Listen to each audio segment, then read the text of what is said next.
Due to the graphic nature of its content, listener discretion is advised. From the halls of Montezuma to the shores of Tripoli, we fight our country's battles in the air, on land and sea. First to On this episode of Cigars and Sea Stories, Mike and Juslin sit down with Mr. Nick Bradfield. He's a fellow Marine. He's sitting in our office time now. He is the founder of Divvy Investments LLC, a registered investment advisor with the SEC.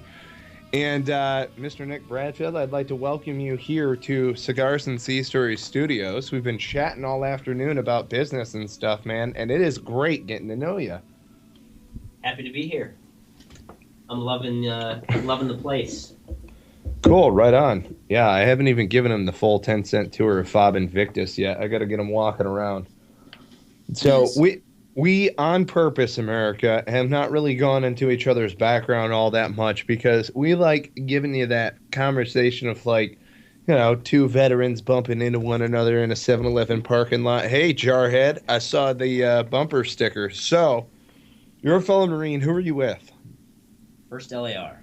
First LAR, almost recon. Oh, shit, went there right off the bat. Okay. There it is. Nice. So I'm sorry, that's an 0313, right? Yeah. Look at that. See, I remember that shit. And I haven't seen any of you guys since fucking SOI. So just talk at this. The microphone in between us, because our listeners need to know this, all right? This is, every once in a while, you got to set the mood. You got to set the tone. So Nick and I were like, 3 feet away from probably more like 2 feet away from one another. Just got done making out, but that's beside the point. And we're more like 3 inches apart. Right, exactly. And so it's like we're sitting in a fucking C-130 right now, just kind of bobbing and weaving, trying to make our way in the country. So there it is. Not a big Watch out deal. for them shapes and flares.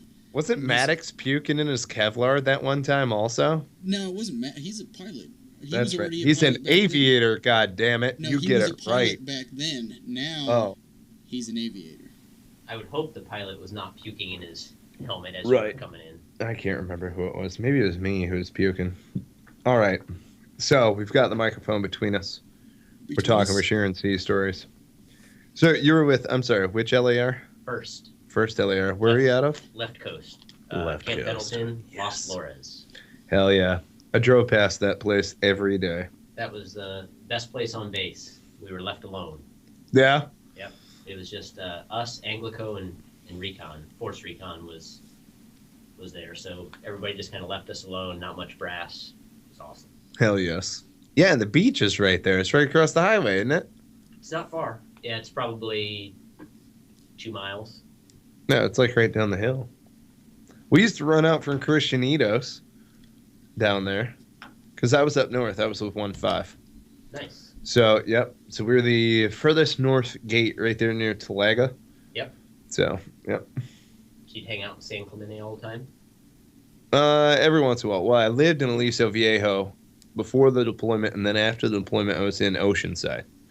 So I was driving from eastern Oceanside, okay, not down on the beach Oceanside. Yeah, but I was living near Main Side, right? So, you know where the theater is in Pendleton? Yeah. I was living out that gate, and then I would drive all the way up to Christianitos every day. Damn. That's a little bit of a hike. Yeah, well, my wife was working in San Diego at the time, so it worked out. We were That's a huge hike for her. We were equidistant in between. Well, when we were living in Aliso Viejo, she was working in San Diego. It was pretty crazy. It's a huge, huge hike. Yeah. That was a stupid hike. That is a stupid hike. Yeah. But enough about me, more about me. No, I'm just kidding. So LAR, that's sick. What drove you towards LAR? The LAVs. Yeah. Just being a badass piece of equipment. Yeah. No, that was a terrible joke. I meant the LAVs actually took me there. Zing, got it. Yeah. It was so good that it went straight over our... It went right past Don't me. forget to tip your waiters and bartenders, folks. I don't know, at the end of SOI, I probably just got done with a hike, and they said, hey, why don't you come ride these cool vehicles that are like tanks with wheels and can go 80 miles an hour. I was like, man, that sounds pretty cool. they said, "Hey, you don't have to hike." And I was like, "Man, that sounds awesome." Mhm. And then I got to our unit, and basically Braveheart came over and was our battalion commander, and we ended up doing hikes every 2 weeks. So Right. so much for Chris no hiking. Sanders no, after no that. humping, I guess. Right. But really, it was just kind of fell in my lap. I didn't know anything about it. Well, were you a crewman or a dismount, or did you end up becoming a vehicle commander eventually? Yes, all of that. So I Excellent. kind of fell into a handful of roles there. But at the end, I had my own vehicle. But the majority of the time, I was a gunner, and we had our vehicle was originally it was the Mad Mosher, and because we were all listening to a bunch of heavy metal music at the time, and then when that vehicle got put down, our new one, we decided to name it the vehicle formerly known as the Mad Mosher. So we just drew a bunch of pictures of guys moshing on the back. Oh, fuck. There you go. Hell yeah. It was fun. And my claim to fame there, I got two claims to fame. One, I got a speeding ticket in LAV, which I don't know anybody else who has. Right? Nice. That's awesome. Going through Pulgus, I was about 3 weeks into the fleet, and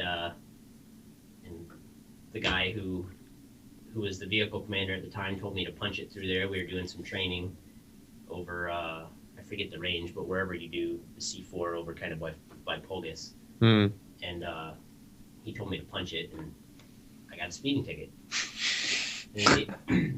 So that drove me. So wait a minute. How the fuck?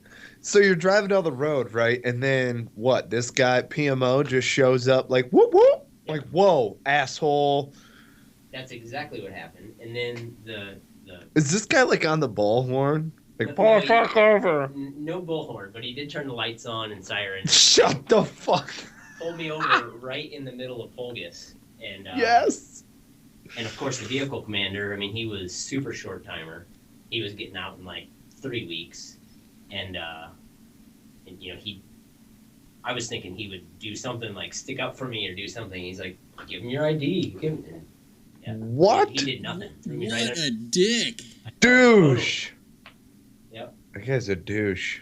So did you end I up don't having to pay a know. ticket or go through like base driving? I had to do both. I paid whatever the fine was. I don't even remember now. But as a young Marine, it was way too much. Anything that was cutting into beer money was way too much. And Jesus. And you And then didn't bring it up to like your platoon sergeant, like, hey, this was during training and I was told to do it? So I did bring it up, and because I got a speeding ticket and drew negative attention to the unit, they sent me to 29 Palms to be a road guard for like a week. Oh my God. Yeah, so for like a week I was Oh a my road guard out in God. the middle of nowhere. Big green weenie. Yeah, the same guy that told me to speed through Pulgus ended up going there as well, and he was trying to get me to put a caminet up by myself, which was Near impossible. near impossible to go over the LAV. The only good thing that happened from that trip was, as we were at the end of the day, once our road guard duties were done, we're coming back to the area where everyone was gathered, and I was just hauling ass on the way back, and I got all 8 wheels off the ground. which Yes. was- Fuck It was yes. pretty awesome. Oh hell yeah. And, raised a massive dust cloud, and right off the bat, everybody over at where the C squared was at the time, everybody saw the dust cloud from miles away. And of course, as soon as we got there, my first sergeant comes and completely jumps my shit. He's like, "Bradfield, what are you doing?" He's talking about our dust signature. And then as soon as everybody else walks away after he's done yelling at me, he goes, "That was good shit, Bradfield. Did you get all 8 off?" And I said, "Absolutely, First Sergeant." And so that was, I guess I had 2 claims to fame in a matter of 2 weeks, I guess. Hell yes. Nice. That's epic, dude. What you know? What you should have just not stopped, like high speed chase. Yeah. You know what I mean? Hell That would have yes. been awesome.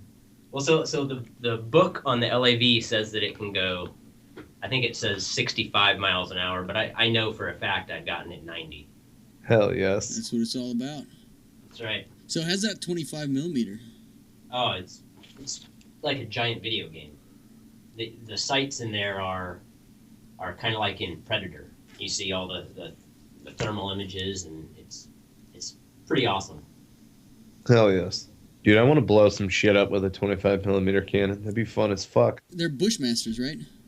Yep. Very good. You know your LAVs. Not really. Either that or you're on Google right now.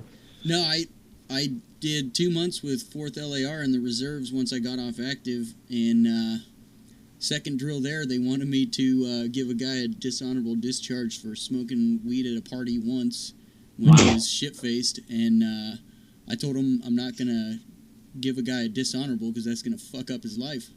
And they were like, well, we can't tell you what to do, but this is what...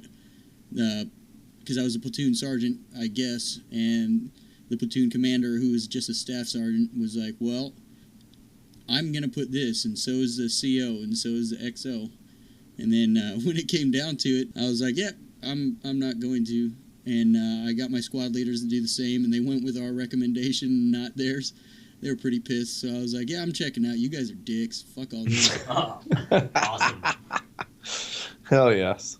Short version of the story, but yeah, See? I'm not about to ruin some kid's life over some shit like that. I mean, whatever, you know what I mean? There needed to be some repercussions, but not life fuck-upping repercussions. Dishonorable is pretty hardcore. Yeah, and thank God the BC or whoever acting BC went with my recommendation and my squad leaders and team leaders, so there's that. And the only reason why I know that it's a Bushmaster is because Haggy put that shit through, then went and worked for him after he was commandant. Nailed it! That's good business right there. That's Good right. job, Mike. Good job, buddy. You heard me right.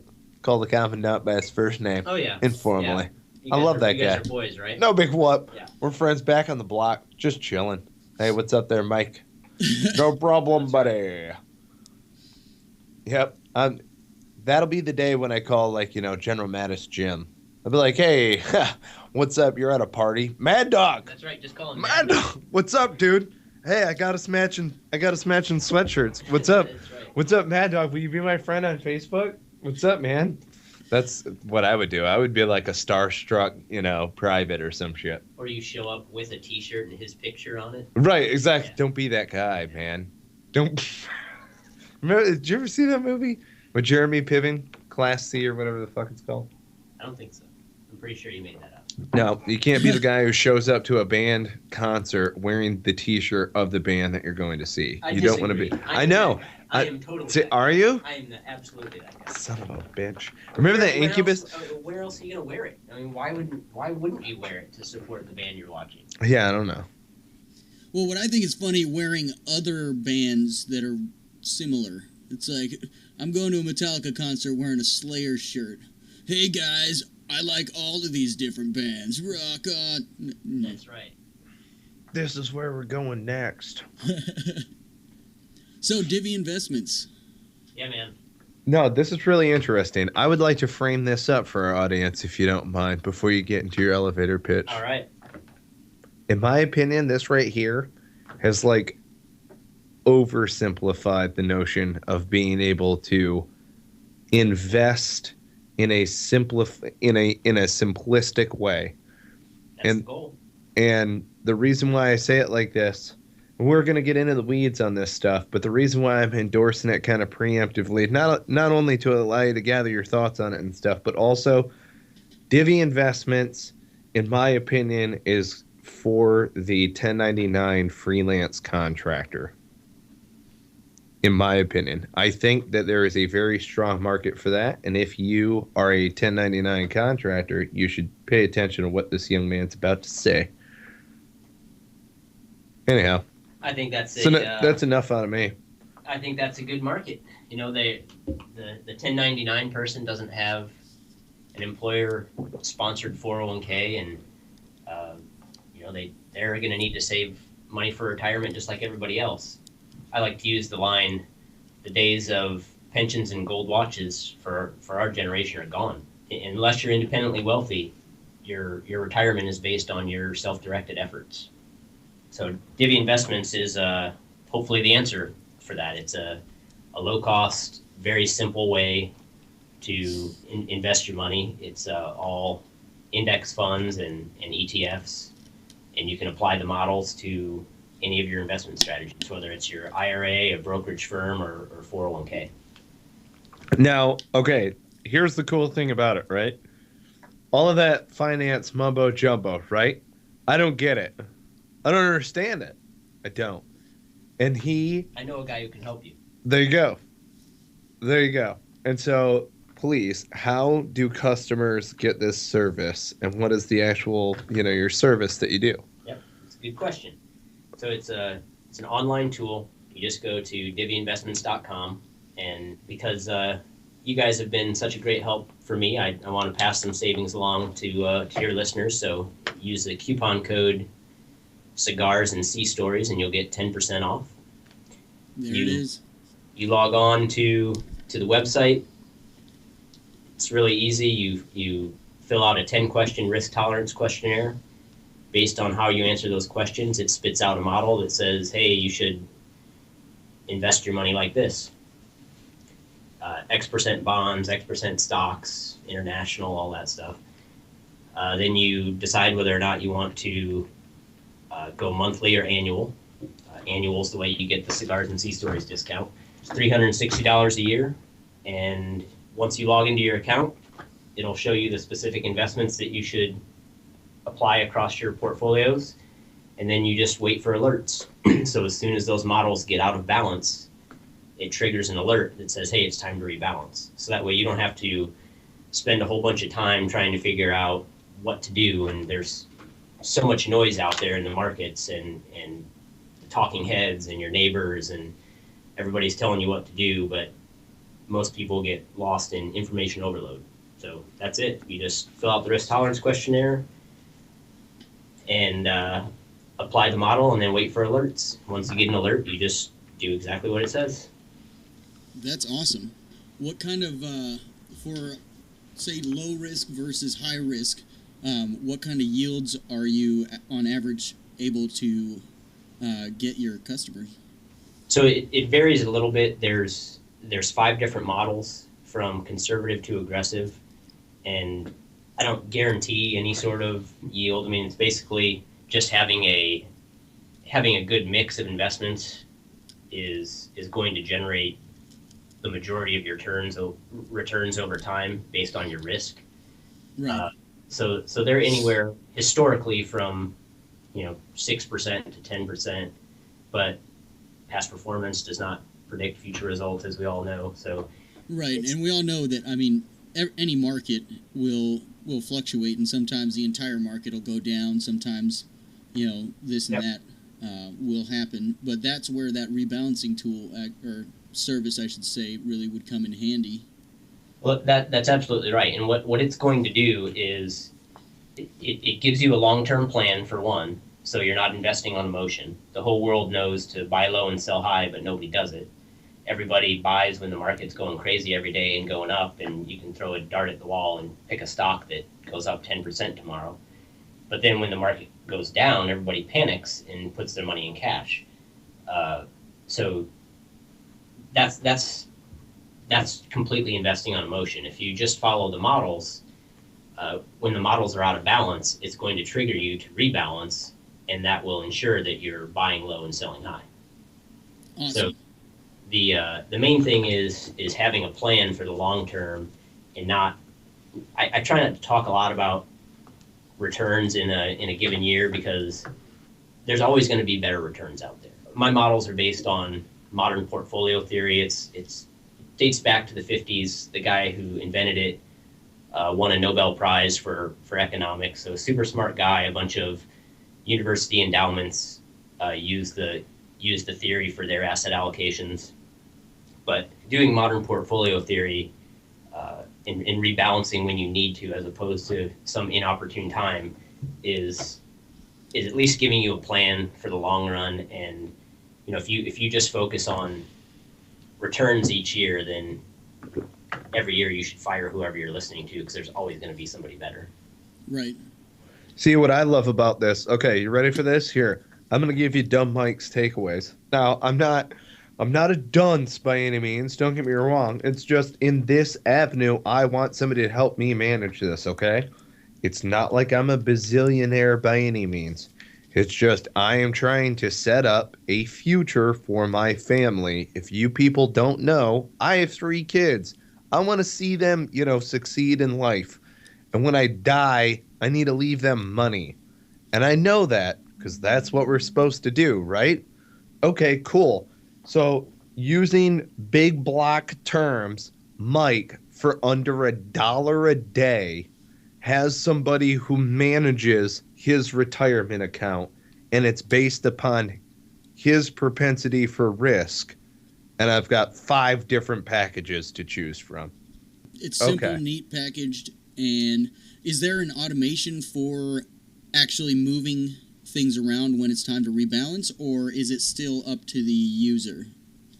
That's a fantastic question, and the answer is it's still up to the user. And I made the conscious decision to keep it like that. So there are several third-party softwares out there that I could link to my site, that link to all your different accounts and would do all of that for you. The reason I chose not to do that is for a couple reasons. One, to keep it as simple as possible, to boil it down to its simplest form, and 2 is to get people more involved in their investments, and 3, which is one of the most important, is really about risk. So let's hypothetically say that I have some software that links all of your financial accounts, all your bank accounts and all that, so I can move this money around myself that I'm not holding, because I don't hold any of the funds and I don't link to your accounts right now. So let's say I have some software that does that. Well, if my site gets hacked, then all of your information's out there. That's bad news. Right. So right now, if my site gets hacked, somebody knows your risk tolerance, which doesn't mean anything to anybody. Nobody's going to use that information for anything. Right. That makes sense. It also, in an indirect way, keeps the user in control, and thereby it's like, look, we gave you the strategy, and you're accountable. They're still accountable for their own success in it. It's just it's like personal trainer, You can say do squats all day, and if the person doesn't do squats, they're not going to get stronger. That's right. So That's right. I like it. It keeps it simple, keeps it safe, and good on you. That's a very smart way to go about doing this business.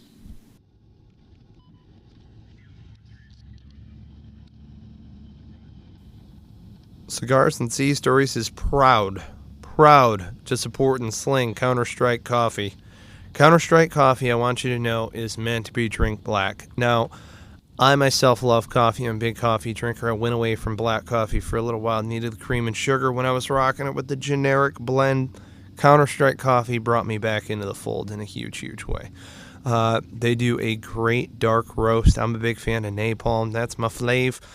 Smooth operator is good, though. It can go with cakes and pies, and I got a bit of a sweet tooth. I know a couple of us do, And then also Firewatch. Firewatch, that's going to be the kick in the ass that you need in order to get your day going the right way. You know what I'm saying?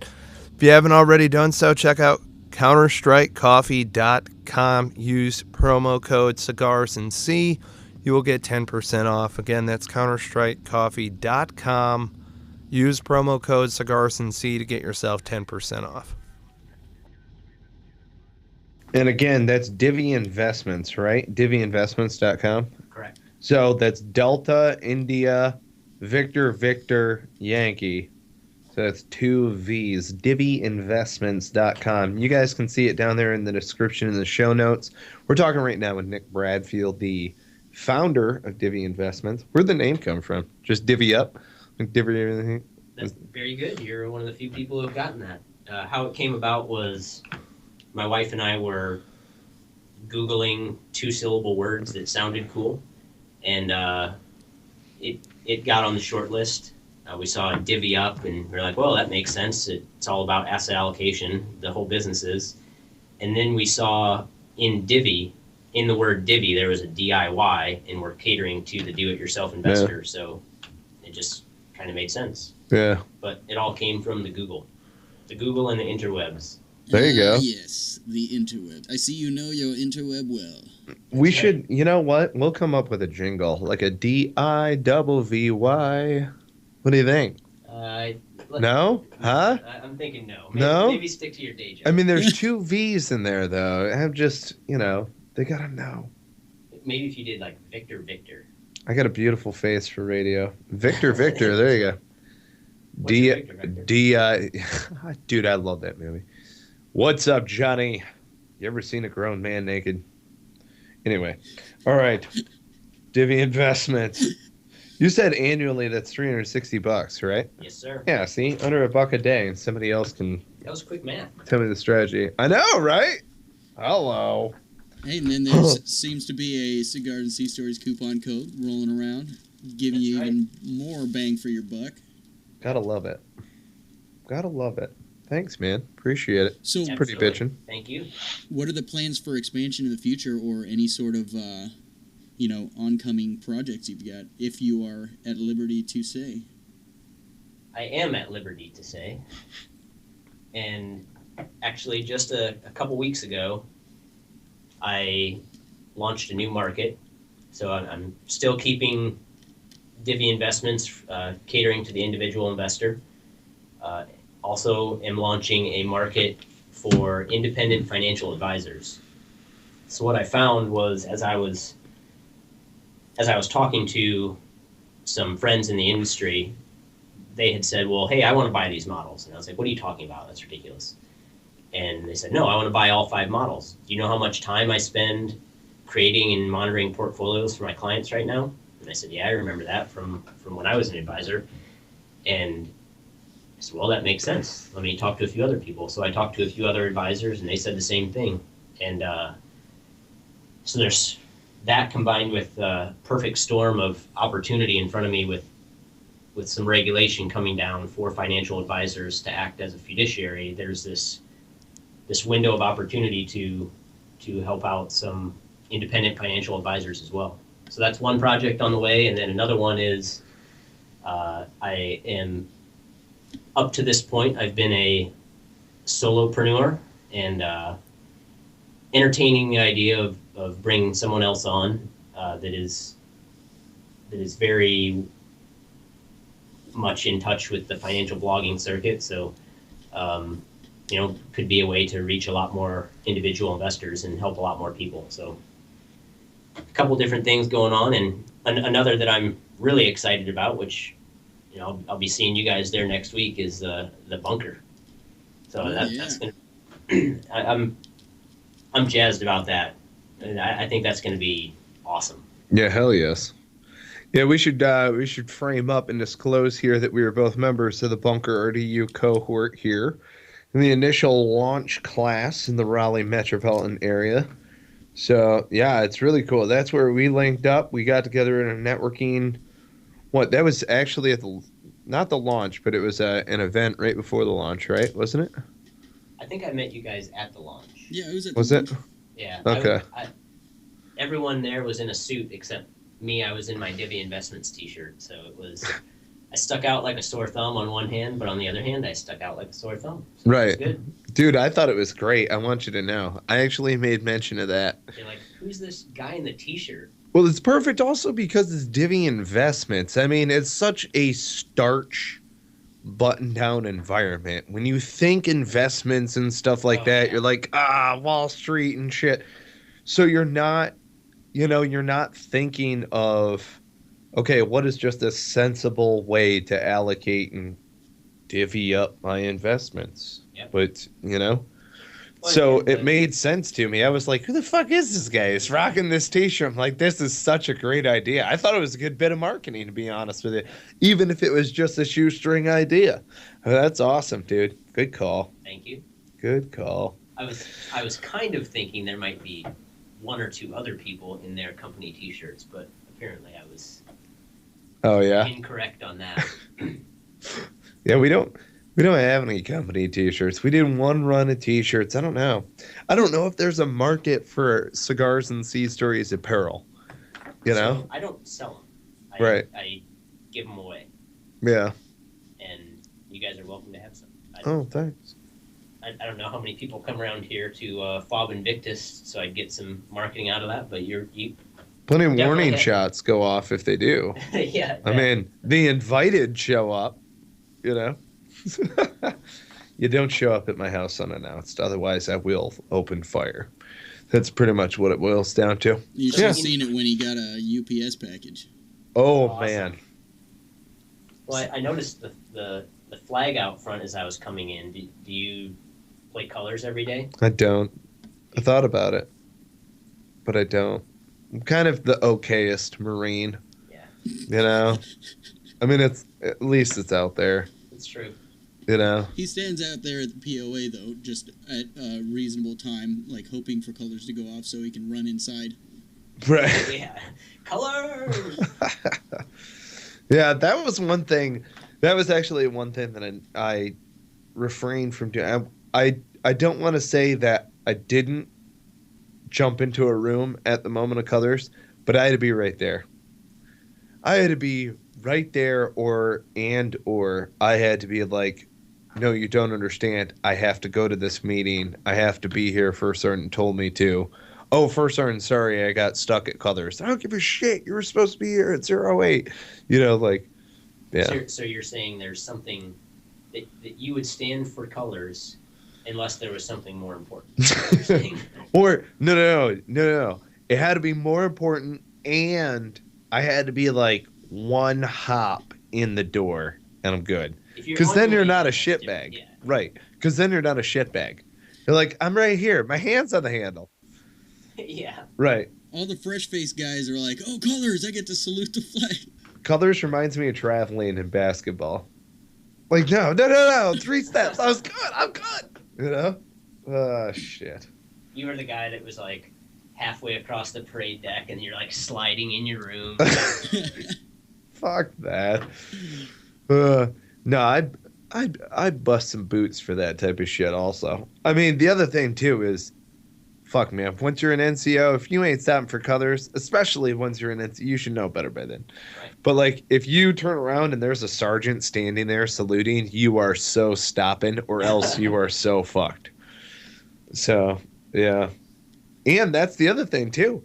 That's where I don't want to say that you get out of colors, but if you're standing there locked and caught at attention saluting, then you see a boot running at you trying to get to the barracks, you are totally allowed to clothesline that motherfucker. Absolutely. That is totally authorized. Knife hand strong. Hell yes. I think that was in our SOP, actually. Yeah, hell yeah. Hell yes. So I remember. I gotta say, I'm a little disappointed you don't do color. I mean, your house is named Fob Invictus. Right. I do colors for special occasions. You don't. Yes, I do. I'm serious. I did color. What are the occasions? Veterans Day and, of course, Marine Corps birthday. 4th of July, I did colors. Memorial Weekend, I did colors. I mean, they're, occasions. Or like, it's justified. Like when buddies, like when Tappy is, when buddies were lost in occasions like that, like I've got one all-weather flag that has been with me around the globe. Nice. Right? So it's flown in Kuwait, Ramadi, and then in Kajaki and in Sangin. And I flew that the other day. Awesome. Because of, because it was, it was one of those things. It was like, I got to pull this thing out, or a Saturday or Sunday or something like that. Exactly. Blazing saddle. Hell yes. Bashes? What on the stick of bashes? Oh, that's terrible. Anyway, yeah, dude. I rock the colors every once in a while. I tell you what I should do is I should go out there with a fucking boom box, you know what I mean, or some shit. And do some taps. Yeah. Do some Yeah. taps out there for the You got to get for an the old guys. school like gramophone, so it has that same like terrible audio quality that's on every bass. Right. I used to embrace taps. Oh yeah, dude, taps is awesome. That would get me. Oh yeah. Yeah, colors or yeah, colors is Colors right? in the morning, taps Yeah. in the evening. Yep. There it is. And then it got chow. Dun, dun, dun, dun, dun, dun, dun, dun, dun, dun. Come and get your chow now. Come and get Yeah. your chow. Do you have to stop for that? No, fuck no. You gotta run. That's right. You don't want to be last in line. Exactly. Dude, I'm telling you, chow. Like they would announce chow in Quantico, which I thought was fun and ironic. You know, in the fleet, of course, you always hear it and stuff. But So on ship, they don't announce it. right, yeah, So if you're on ship, they don't announce it. But I mean, as a Marine on ship, you basically live from meal to meal. So that's how you tell time. yeah, you get done with one meal and you basically just line up for the next one. But you lift weights in between, though. I hear. Yeah. Somebody jerks off. Yeah. Yep. Mid-rats, that's what it's all about. Mid-rats is the shit. Dude, mid-rats post-patrol. Oh, my God. We had this pickup truck in Camper Motti that we would take over to mid-rats. It was the shit, dude. We just pile motherfuckers in the back of that thing, hunker down, trying to, like, stay out of sight and stuff, middle of the night. And it's so funny, too, because it's just a stripped-down white Toyota that has nothing. Like, the headliner's out of it. You know, there's a bench seat and a bunch of jarheads hanging out of the back of this bitch. Doc's like, this isn't safe. Didn't we put flashlights in Yeah, for we one had- of the headlights because it didn't? Like 14 guys. 14 guys. Oh, dude, easily. Wow. We would So you jam. take the whole platoon. We The whole could. squad We anyway. could sure as fuck try. Dude, I slammed like at least 10 boots in the back of that bitch, stacking them like cordwood.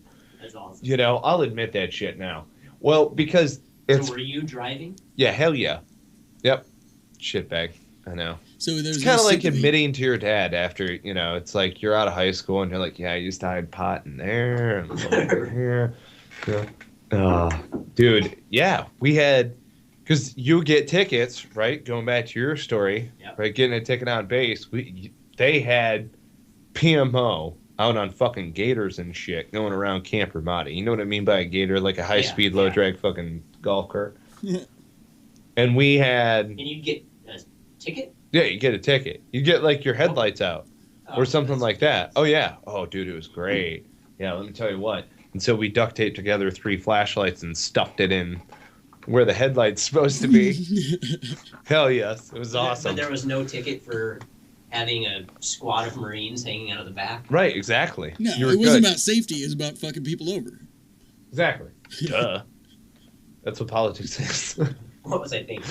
Ah, shit. I don't know what I was thinking. Yeah. Dude, we're talking about a place where you had to fill sandbags to go get food. Like, no, we're not going to give you food until you fill these. No, don't get me wrong. You fill sandbags anyhow. Fuck it. I don't care. I never really bothered. If it's like 3 to 5 sandbags, I'm okay. I remember one time, got off patrol, needed to fill 10 sandbags. It's a lot. And I'm like, why are we filling 10 sandbags each? And I guess there was an emergency or something like that, but they needed the sandbags, and so we did it. I'm like, well, fuck that. Why don't we just grab, the whole platoon? We'll just bang this shit out. You know what I mean? Just slam that shit. And I'm pretty sure that's exactly what we did. We each fucking filled 25 sandbags. They had everything that they needed out of one platoon, and it was done. I'm sure the rest of the platoon was happy with that decision that you made. Right. Yeah, they were real Guys, I stoked. volunteered This for is us going to to be great. fill Come the on. rest of the sandbags. Right. Don't be asshats. Come on. Let's do this. That's right. Let's do this. Well, Camper Motti Chow Hall was there for us on 2 deployments. I mean, we slept in the same hooch like 40 feet away from where I slept the first deployment. Post-traumatic stress. You know what I mean? Right. Yeah. They should move you around a little bit so Right. it seems like a new experience. Yeah, it was crazy. We even emailed that place. Really? Dude, Yeah, that it was was nuts. crazy. Yeah. Where were you at? Did you deploy? Westpacks. Nice. Okay. All right. Right on. Yes. Very cool. I wish the other 2 guys were on here because they've been on ship. We're desert Marines. Well, but you and I were in Pendleton. Yeah. So. If you spent one day at 29 Palms, it's Right. too much. But Fuck yeah. Well, and you were coming up when it was all sorts of CACs and stuff like that also. What do they call them now? Mojave Viper. It's been through a number of different evolutions, though. We saw CACs, RCACs, and then it was Viper.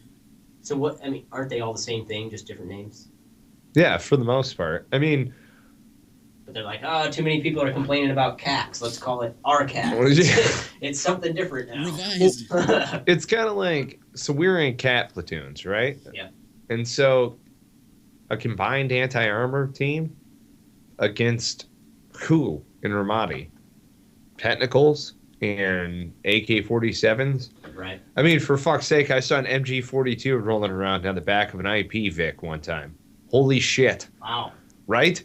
Yeah. Do you remember that, Juslin? When we were at OPVA, we rolled up to say hi to Dick, and there was a fucking MG-42 in the back of that goddamn Toyota. I about shit myself, dude. This is the fastest firing machine gun, shoulder fire machine, It's just, oh, man, that was cool. But, you gotta wonder where they got that from. Who the fuck cares? They got it from the Nazis. What do you mean? We should check the serial numbers on it. Get the CMR going. Pull that shit out. Rado. Check serial numbers. Accountability. White lens flashlight. Ruh. Fuck the white lens. Everybody got their I'll go moon with team? a goddamn red lens. Fuck you, Juslin. 1,300 sandbags, you son of a bitch. It was Father's Day. Yeah, but we're in CAT teams, and now they're calling them mobile assault platoons. Basically, they had the same thing, except for they don't carry tows with them. You know what TOW stands for? Do you remember? Oh. Come on now. I'm going to make tow gunners proud. This is happening. Oh, man.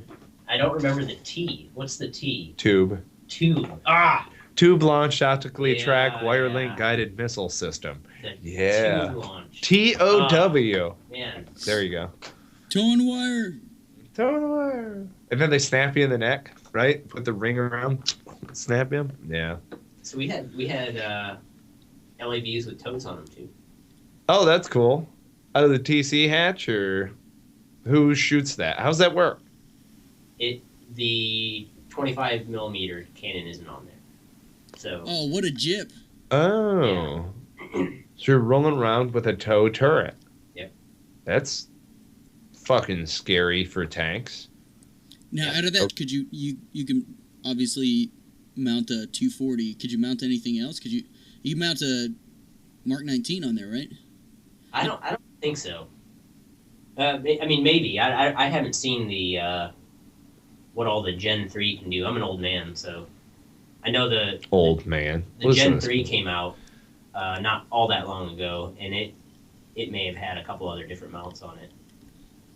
But on the standard LAV 25, you just had a machine gun mount. No, like a scissor. Yeah. Yeah. No, I remember those.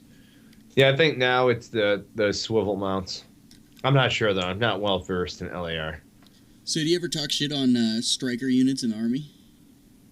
I mean, it's the Army, right? So right? I never, I've never come across them, but the standard Army joke that I toss out is, ain't ready to be a Marine yet.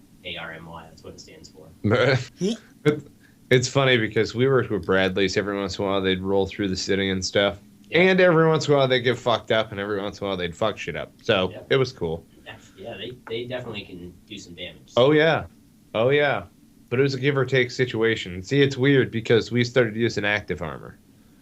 So again, I'm not well versed in LAR. I don't want to go outside my experience, but I watched a lot of Bradley's rolling around with those cages. Yep. To where it hits the piezoelectric on a Nader 7 like an RPG warhead. Yep.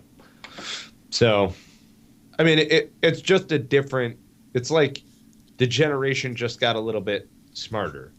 Yep. Not really. Well, it ruined the functionality on those. They were already too heavy to be a troop carrier, too light to be effective compared to a tank, and basically not good at any job instead of being decent at one job. Right. So I think that's the trick with with LAVs is, so they don't have real thick armor, but they don't, they only weigh, I mean, it's 14 tons as opposed to, I don't know what a tank is, probably 30 or something, right? Right. Yeah. Gotta be, yeah. But because it's lighter, it can go a lot faster. Right. So that's the challenge as they come out with new generations, I think, is providing some sort of armor that's still lightweight. So, I mean, its whole advantage is speed. Yeah. Well, and it's neat too because even though we didn't really work with you guys at all, it fills the gap in between Humvee and tank. Yep. And then also I would feel much better splashing down in an LAV than I would splashing down in an AAV. Or something like that. I don't know. You're not going to splash. You're talking about in the water? Yeah, you don't splash down at all in You're not those? going to splash down. I mean, Really? So an LAV. Why did I think that? So they can go in water. They have propellers. Yeah. But you're certainly not splashing down. I mean, it is a slow-moving boat in the water. Really? So it can go across the water, but it's not. Yeah. You're certainly not splashing down because it's not airtight, or it's not. There's not a water seal on it. Right. Up top, just on the bottom. Right. Whereas an AAV, you really can splash and you kind of sink for a second and come back up, and a little bit of water gets in. But Right. the LAV, it's just basically from like the halfway point down. Huh. No shit. Yeah, I'll be damned. You definitely don't want to splash in one. Wow. It'll be a big splash and a bunch of bubbles. And then, bam, you're in the bottom of the drink. Yep. No shit. Yeah. I mean, Yeah. It can go in the water and it can drive in the water, but that's not its. Not at all. That. Yeah. I mean, like, yeah, you probably don't want to do that shit. Yeah. That's cool, though, man. I never knew that about LAVs. Huh. We just never worked with you guys. I mean, it was very... I always wonder that. I don't know about you, Just, but, like, I always wondered why infantry and LAR didn't work together all that often. I don't know. I mean, we had... And CACs, I guess. Not really. Not even. Yeah, we worked with tanks way more than we did.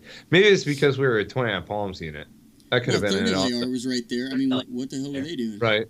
Yeah, but what? So wasn't it first or second tanks? I don't remember. Was it first tanks at 29 Palms? First tanks, I think. First tanks, yeah. Because that was... we wouldn't get a lot of people attached to us. I mean, we had...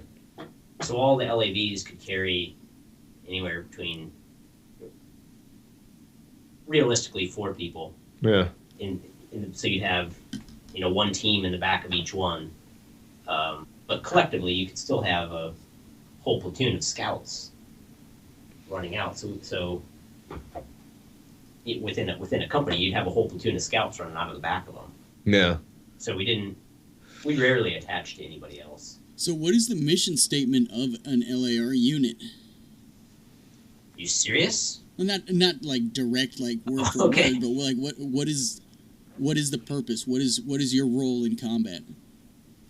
Ultimately, it's being forward deployed and doing some reconnaissance, and then not getting in a gunfight with the tank because we would lose. But you have the firepower to hold your own, do some damage, but then you have the speed to regroup if you need to. Right. But ultimately, it's to be forward observers. Right. Yeah. That makes sense. So behind LAR would probably be division infantry and tanks would come in. Yeah. Well, it would be a different mission set in general. I mean, without going off on like a massive division, battle landscape or something like that. I mean, it's like when you go and you do combined arms exercises, you get it. You can see it laid out in front of you. Because I'm an 0341, right? So we would be dropping mortars, but then when I got to the fleet, they were like, forget your MOS. We're not going to drop mortars in Ramadi. Right. You're going to be a driver. So we would drop mortars, and then we would get out of that pause, go over somewhere else, and then our gunners would get some from a machine gun pause. Yep. And LAV, or LAR, excuse me, would have already kind of done the rugged reconnaissance, essentially. That's how it was always explained to me. So they're going to be out there and kind of make see if the path is clear and maybe make one if needed. So we usually have some sort of air attached to us. Like Cobras would follow along with us, or if we would do a lot of training with fixed wing. Yeah. That's cool, though. Calling cast is fucking fun, man. Yeah. Hell Yeah, yes. that's pretty awesome. That's blowing shit up. Yep. Hell yeah. No, that's a good time. That was something that we got wave tops on when we were NCOs. Very briefly, just wave top stuff. The NWJTC building or whatever the fuck it is over there in Twin Palms, and just light, close air support type of shit. Yeah. And then we went out, in the mountain towns out behind and calling for air. It's good times. Nick Bradfield of Divvy Investments, I really appreciate you coming in and sharing Cigars and Sea Stories with us, man. This is cool. Thanks for having me. Absolutely. Yeah, you're welcome back on Fob Invictus anytime. I will take you up on that. Look at that. I won't be the guy at the end of the clacker shooting Claymore shrapnel at your ass. See? I have a feeling you might be. Nope. Okay. It's okay. Just tell me you're coming. All right. You know what I mean? Folks, if you haven't already done so, check out DivvyInvestments.com. That's DIVVY investments.com. And punch in coupon code Cigars and Sea Stories. You're going to get a discount. How much is it going to be? 10%. 10% on an annual, right? Correct, on an annual subscription. So it's already $360. That's less than $1 a day. And then you're going to get 10% off of that when you enter in Cigars and Sea Stories as your discount code. Sounds like a deal. Thanks. Thank you. That's awesome. Juslin, you got anything else for our listeners here? Chronic masturbation is actually bad for your health. I disagree with that entirely. And so do the folks over at Counter-Strike Coffee. You can get 10% off by entering in discount code Cigars and Sea over there as well. And veteranslist.us, you can get 50% off with Cigars and Sea discount code. And that's for veteran business leaders who want to get a featured account over there.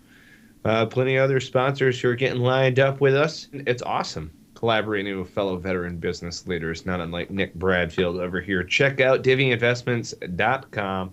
Listeners, please share the Cigars and Sea Stories links as we throw them out there. Subscribe, rate, review the podcast. You can do that on Stitcher, iTunes, and Player FM. And we really appreciate you leaving us a comment on there as well. Anything to get us bumped up on the new and noteworthy. We're trying to get out there and reach as many veterans as possible. So if you think that we could do better, tell us how. Contact us at contact@cigarsandseastories.com. You can find that on the contact page also. And, we look forward to having a conversation with you here in the very near future. Lots of freebies, lots of links, lots of good stuff, and you can find it all in the show notes. Nick, thanks, man. Semper Fi. Semper Fi. Right. Juslin, cue the music.